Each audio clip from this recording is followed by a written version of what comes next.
Chopard d'abord, Olifran, pardon, excusez-moi. Donc 5 stéroïdes de la 5e état ici. Cunéiforme médial, on va retrouver ici. Je redescends sur la base du premier méta, d'accord.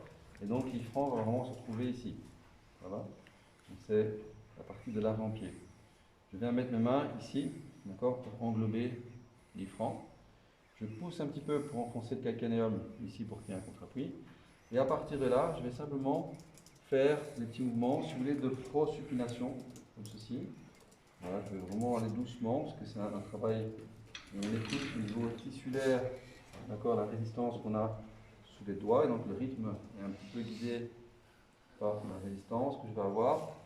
Et si vous remarquez un petit peu, entre guillemets, le mouvement que je fais, c'est un mouvement de 8 à l'infini, donc un 8 à l'horizontale. D'accord. J'essaye d'augmenter progressivement toute l'amplitude de mon 8. Donc je vais vraiment faire ce mouvement-ci.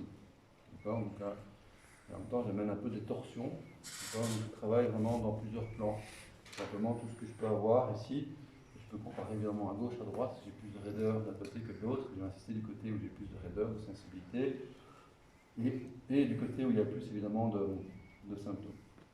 Donc ça c'est par rapport à l'Ifran, je peux travailler comme ça. Si je descends plus bas, je peux aussi le faire plus bas avec une prise où je suis sur cuboïde et naviculaire, et donc là je vais avoir Chopard. C'est exactement la même chose, je pousse un petit peu là, et donc je peux très bien ici me focaliser un petit peu plus sur l'articulation de Chopard. Vous voyez, je passe vraiment, c'est une forme de mobilisation articulaire, mais aussi myofasciale et capsulaire.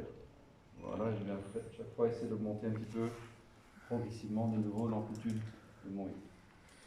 Une autre technique, à partir de là, c'est simplement attraper le méta, pousser vers le bas et venir ouvrir comme ceci. Et là, on est plutôt sur la membrane interosseuse. Ça peut être intéressant pour donner un petit peu de l'espace. Les neurones de Morton, par exemple, des choses comme ça.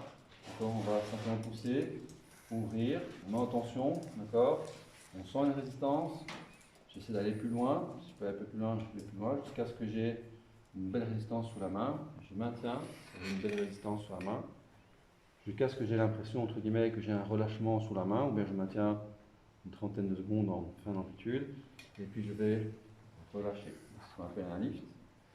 Ou alors je viens mettre en tension jusqu'au maximum de tension. Je suis au maximum. Puis je relâche, je laisse les structures revenir à leur place, et quand il n'y a plus de retour, hop, je repars. Ça, c'est technique en balancement. D'accord. Je mets tension, tension, hop, je suis au maximum, je relâche, les structures reviennent à leur place initiale. Quand j'ai plus de mouvement, je repars.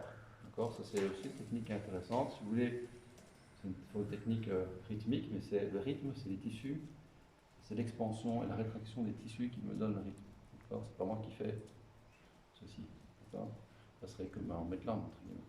Je mets en tension, je mets en tension. Je suis au maximum, je maintiens un petit peu, hop, je relâche, j'ai un retour. Quand je sens que j'ai plus de retour, après, hop, je repars. Ok. Donc soit on continue en lift jusqu'à une tension optimale, on attend quelques secondes, et si on a l'impression qu'il y a un relâchement, on accompagne le relâchement, mais c'est difficile de sentir cette impression de relâchement. Ou alors je maintiens 30 secondes, et puis je relâche simplement après 30 secondes, donc je maintiens assez longtemps en résistance ferme.